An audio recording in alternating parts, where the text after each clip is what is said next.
How to link Roblox account to Boxlink. Hi guys, let's get started immediately. Now as you can see, I'm on my Boxlink account, and the next thing to do is to head over to the drop down by your username, and then you want to tap on dashboard. Now you're going to head over to where you see manage an account and tap on add another one, and it gets you over here. You want to click on next.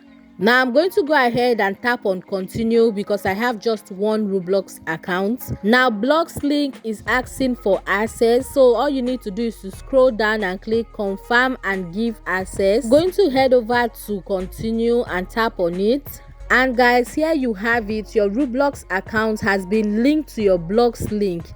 Now if you found this video helpful, you want to click on the subscribe button to subscribe to this YouTube channel for more useful tutorials like this.